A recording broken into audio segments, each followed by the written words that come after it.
माननीय सभापति महोदय, महामहिम राज्यपाल महोदय ने जो अभिभाषण और 2 दिनों से पक्ष विपक्ष की ओर से सबने भावना प्रकट की और माननीय मुख्यमंत्री जी इन 4 सालों में जानदार, शानदार और जन कल्याणकारी योजनाएं जो राजस्थान में दी है, पूरे देश में एक मॉडल स्टेट की तरह राजस्थान 1 नंबर पे है। तमाम योजनाओं में लोग कितनी तारीफ करें वो कम है। और माननीय मुख्यमंत्री जी सेवा ही कर्म, सेवा ही धर्म, ये साबित कर दिया। लेकिन सामने से आवाज आ रही थी, किस बात का धन्यवाद। हम कहना चाहते हैं धन्यवाद देने के लिए हम काफी संख्या में हैं, खूब हैं, लेकिन विरोध भी होता है। लेकिन कैसे बोलते थे, कैसे पढ़ते थे, मैंने तो अंतर नहीं देखा। लेकिन आपका धर्म है, ऐसा लगता है इन 4 सालों में मुझे लगता है कि आपकी विरोध की प्रैक्टिस भी है, विपक्ष में आपकी पुरानी अनुभव रहा है। तो आप भगवान करे उन्हीं जगह पर ये सपने छोड़े। और बाकी कई बातें आई, टीके के संबंध में बात आई, भगवान करे बीमारी देश में नहीं आए। और जब जब भी बीमारी आई है तो सरकार पे जो भी चीज की सरकार है, माननीय प्रधानमंत्री जी ने उन टीके के इलाज के लिए व्यवस्था की है। ये कोई नई बात थोड़ी है, या कोई घर से थोड़ी दिया है। जो यहाँ काम होता है केंद्र सरकार ने किया, नहीं होता है तो वो हमने किया, और नहीं है तो नहीं किया। तो ये बात बार बार जैसे कोई एहसान कर दिया है। ये टीका पहली बार नहीं लगा है, कई बीमारी आई, क्योंकि व्यवस्था सरकारों ने की है। और बार बार एक बात कह रहे थे, मोदी जी की ताकत देखी, लाल चौक ऐसा लगता है श्रीनगर और लाल चौक भी 2014 के बाद ही बना है। पहले भी आडवाणी जी ने और कई झंडे जवाहरलाल नेहरू जी ने फहराए, ये पहली बार नहीं है। लेकिन इतना हवा खड़ा कर देते हैं जैसे कश्मीर अभी बना है। और रही बात वादों की, तो मैं गहराई में नहीं जाता हूं। क्या 2022 तो चला गया, किसानों की आय दुगनी हो गई? क्या 2 करोड़ नौकरियां युवाओं को दी गई? और बार बार कह रहे हैं कि हमने सबने कह दिया कि सहकारी समितियों को कर्जा माफ किया है 15-16 हजार करोड़, और केंद्र सरकार के अधीन सेंट्रल बैंक है। अगर आप किसान हितैषी हैं तो अपन सभी मिलकर चले मोदी जी के पास कि आप किसानों के लिए मदद करें। वो बात तो नहीं, लेकिन 10 दिन तो 15,000 करोड़ किया है। आपने भी जाते जाते सड़कों के एडवांस टेंडर निकाल के 2 साल तक पैसे हमने दिए, और आप कह रहे हो 2,000 करोड़ का आपके समय कर्जा माफ हुआ। 15-16 हजार करोड़ माननीय लोकप्रिय मुख्यमंत्री अशोक गहलोत जी ने किए। तो क्या आपके समय आपने क्या व्यवस्था अलग से की थी? इसलिए मैं ज्यादा समय नहीं लेते हुए, कम से कम पूरा हिंदुस्तान में तारीफ हो रही है कि माननीय मुख्यमंत्री जी ने चिरंजीवी बीमा योजना जो लागू की है, ये वो समय भी देखा है जिसके बेटे की बीमारी के लिए बाप को खेत बेचने की मजबूरी थी, मकान बेचने की मजबूरी थी, और आज जेब में हाथ डालने की जरूरत नहीं।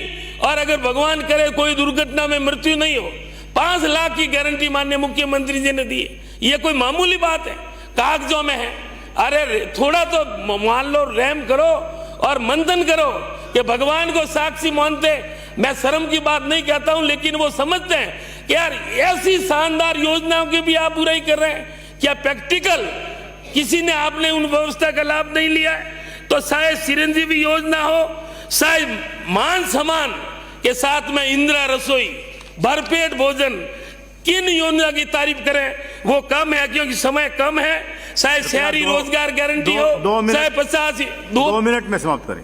2 मिनट ही हुए माननीय सभापति महोदय। तो इसलिए मैं तमाम योजना चाहे पालनहार हो उनकी मैं तारीफ करता हूं, और समय कम है इसलिए मैं सीधी मेरी मांग करता हूं कि बालोतरा जिला क्यों जरूरी है। दूरी के लिहाज से राजस्थान में सबसे 200 किलोमीटर 100 किलोमीटर बालोतरा है, और धार्मिक महत्व से देखें तो विश्वविख्यात नाकोड़ा जैन तीर्थ, राठौड़ों की कुलदेवी नागणा धाम, चाहे ब्रह्मधाम आसोत्रा हो, चाहे रानी बटियाणी हो, चाहे खेड़ हो, चाहे जतेश्वर धाम हो, चाहे लूमनाथ जी का धूना हो, चाहे भीमगोड़ा हो, चाहे आशापुरा माता का मंदिर हो, चाहे हल्देश्वर हो, इसलिए बालोतरा जिला जरूरी है। माननीय सभापति महोदय, राव मलिनाथ जी की धरती, इसलिए बालोतरा जिला जरूरी है। वीर दुर्गादास जी की धरती, इसलिए बालोतरा जरूरी है। राव कला, राव वीर नारायण परमार, इसलिए बालोतरा जिला जरूरी है। कई ऐतिहासिक महत्व है। सेठ गुलाब चंद सालेसा, जिन्होंने खुद के पैसे से रेल लाई, उनकी भावना थी कि जिला बने। हमारे पूर्व विधायक मदन कौर जी की भावना थी, स्वर्गीय संपालाल भाटिया जी की भावना थी कि बालोतरा जिला बने। सबकी भावना है और आज हम, मुझे खुशी है कि जिले के हम 7 विधायक हैं, सबकी एक ही राय है, बालोतरा जिला बने। ऐसी सर्वसम्मति शायद पक्ष विपक्ष की हो ही नहीं सकती। और धार्मिक लिहाज से हो, चाहे विश्व की, हिंदुस्तान की सबसे बड़ी रिफाइनरी हो, उनकी मॉनिटरिंग के लिए बालोतरा जिला जरूरी है। और यह हिम्मत अगर कोई कर सकता है तो लोकप्रिय मुख्यमंत्री अशोक गहलोत जी कर सकते हैं। मुझे पूरी उम्मीद है कि आने वाले बजट में राजस्थान में सौगात होगी और क्रांतिकारी फैसला अगर कोई ले सकता है तो माननीय मुख्यमंत्री अशोक गहलोत जी ले सकते हैं।